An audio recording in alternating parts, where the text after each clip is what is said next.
The first chart that I'll begin with is again the market breadth that we have been tracking every week.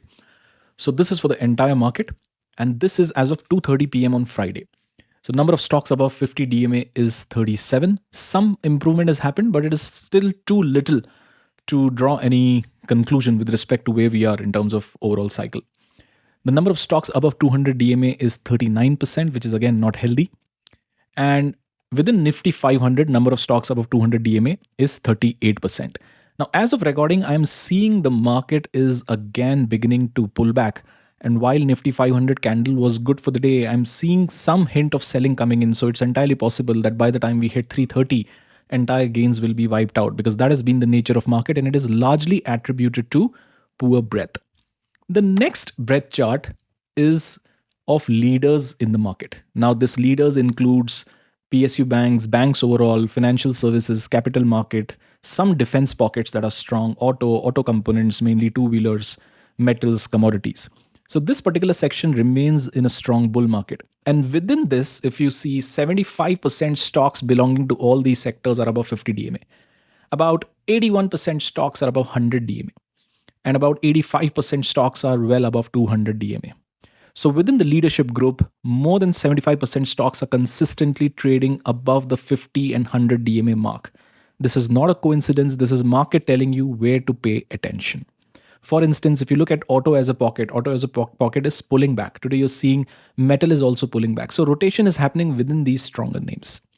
200 DMA. More than 85% stocks in the leadership pocket is trading above 200 DMA. Again, the message from the market is plain and simple. Focus on leaders, forget the rest till structures improve. Now, this is a comparison between leaders of the market and rest of the market. So if you look at this particular chart, 75% of leaders are above 50 DMA, but overall market, only 37% stocks are there. 100 DMA, 81% stocks within leadership are above 100 DMA. Overall market, only 39% stocks are above 100 DMA. 200 DMA, 85% stocks within the leader pocket is above 200 DMA, whereas only 38% stocks overall market is above 200 DMA. So there is a clear divide that is currently going on in the market. Do take a note that 100 DMA and 200 DMA are more of medium-term trend indicators. You have to pay attention to pockets that sustain above these two markers. Trend will not be smooth mainly because of this overall market breadth. Remember a rule that O'Neill has taught, William O'Neill: whenever the breadth of the market is poor, random corrections can begin even in the strength pockets. That is why you have to make sure that you're not buying extended stocks. Buy stocks that are closer to 50 DMA, a concept of O'Neill that I discussed in my last week's update. 200 DMA. Leaders have a clear long-term structure in place. Every dip in the market due to global or local news flow or due to the poor market breadth remains an opportunity in this place. So this is something you have to pay attention. The stocks that have fallen a lot don't go behind those stocks, but stocks that are falling within this leadership pocket is where you have to pay attention. That too, closer to 50 DMA if you're a positional long-term trader, closer to 200 DMA if you're a long-term investor in the market. Now, the next chart that I'll pull out is a different kind of a breadth matrix. Now, this includes number of stocks above below 50 DMA. This includes number of stocks within a higher high, higher low structure or lower high, lower low structure, and pivots. What is pivot? I'll quickly explain with this particular chart. Imagine there is a 50 DMA here, okay? Let's say there is a 50 DMA that goes right here. And this is where the price goes below this imaginary 50 DMA. You know what is a 50 DMA pivot? It is the nearest lower low that is above 50 DMA or can be below also. That is the nearest pivot. As and when price moves below, it can happen that it moves below 50 DMA but stays above this pivot. But a trend gets violated when stock moves below 50 DMA and also below its pivot. And then it fluctuates and again heads lower. So I hope you understand the concept of 50 DMA pivot. Now, this is a direct comparison I'm doing between November 2025 and January 2026, precisely till Tuesday, I think. Okay.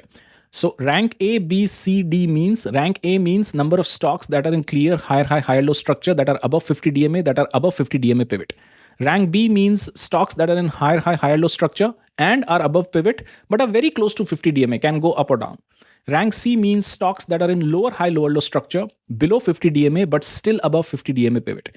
And rank D, of course, is the worst, where stocks are below 50 DMA, are in lower high, lower low structure, and of course, below 50 DMA pivot. This is very difficult to implement through apps AI.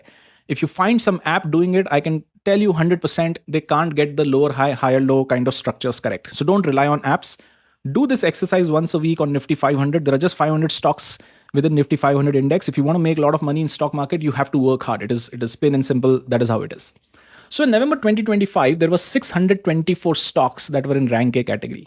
Now that particular number in January 2026 has fallen to 395 stocks only, a dip of 229 stocks. Within rank B structures, there were 1,170 stocks. I've taken only liquid stocks here. In 2026 January, 966 stocks are now in the rank B structure, a drop of again 204 stocks. Now, rank C, where stocks were in lower high, lower low structures below 50 DMA but above 50 DMA pivot, it was 560 stocks. Now, that has again gone up 661 stocks because more stocks have actually moved below 50 DMA. More stocks have moved in lower high, lower low structure. Rank D, which is the worst, 442 stocks in the month of November, where the breadth was still not great, but at least stocks were closer to 50% above 200 DMA. Are in lower high, lower low structure below 50 DMA, below 50 DMA pivot. That number now has jumped to 644. That is a jump of 219 stocks. So what you have seen is that the further we have moved from November to January, we have seen fewer number of stocks are in perfect kind of a structure. What is perfect kind of a structure? A clear trending higher high, higher low, above 50 DMA, above 50 DMA pivot. So this is nothing but market breadth narrowing further. And where is it narrowing? I'll just come to that part in a bit. Now, this is the Nifty Total Market Index. This Total Market Index is a sum of 750 stocks in the market, most liquid stocks. That is what this index is all about. We had a weekly candle here. This is a stopping kind of a candle, not negative, not positive, but this is coming after a bearish engulfing candle here, which engulfed many weeks closing activity. It's also very close to this particular range, again closer to this particular level. So there is some supply here. Am I too bearish because of this particular chart? No, because this is still a valid long-term contraction that is currently going on in the market. Can the contraction get deeper? Yes, it can. But I would start judging a long-term structures, even in strength pockets, if we start moving below this particular level. See, usually the contraction dips are higher. The current one is always higher than the previous one. So I wouldn't want this particular base to get violated. Can it get violated? Always remember, when the breadth is poor, anything can happen, but you have your risk management to take care of that. You have to be positive and optimist in the market. This is something I'll cover towards the last slide of the video. Now, this is the monthly chart of Nifty Total Market Index. See, we have not yet had a really negative candle post, the September candle in 24, then the March candle in 25. After that, we have had some correction, but the candles have not been that negative, and over time, the price has headed higher. So I don't find anything yet damaging price-wise, at least on a Nifty Total Market Index. Why is this so? Because there are some strength pockets that are keeping the market up. Mainly the important ones. Banks are super important as a pocket in the market. Autos are super important. Metals are super important. And now you're seeing some bit of movement happening in IT also. So I would want a really negative candle to come out to assume that things would not be great going ahead. Apart from this, on weekly time frame chart, I see a proper contraction happening, and the leadership pocket in the market gives me some confidence, at least a lot of hope also. Had banks not been in a good structure, metals not been in a good structure, IT continuing to fall, then yes, you could get a bit worried. But I think we are going through a tough phase in the market. I can be completely wrong. We can have a severe correction in 26. I don't know. I'll try and update if I can spot it. But I still think that the leadership pocket in the market is such that it will be difficult for the indices to fall a lot on its own. The only thing that can do that for Indian market, I think, is the global market, nothing else. So next is what is going on with the stronger group. So the strong pockets of the markets are banks, metals, financial services, ex-banks, hospitals, insurance, commodities, PSU bank, auto, mainly two-wheeler. Pay attention to two-wheelers. Auto components, rare earth. This is the current leadership pocket. Now, why downside could be limited? It can be limited because you have to ask what can set up from where we are today. Where is the risk reward? And if you ask these three questions, you'll realize that capital markets, some pockets of IT, defense, and if you check the charts of CPSE and PSE, you'd find that these charts are retaining their good structure. And if these pockets also start stabilizing, then it will give opportunity for metal, bank, financial services, PSU bank, which have run up a bit, to cool off. And that is where the downside could be limited in the market. In no way I'm suggesting that we are close to the bottom, because I'm someone who believes a lot in market breadth, because that is the one of the main teachings of William O'Neill. The breadth currently is not good, but that does not mean that as a participant in the market you cannot be optimist. I'll just read a couple of paragraphs because I think it is important. Markets don't reward certainty, they reward process. Optimism is needed not because things always go right, but because markets eventually look past short term fear. Without optimism, every correction feels like the end, and investors end up reacting instead of thinking.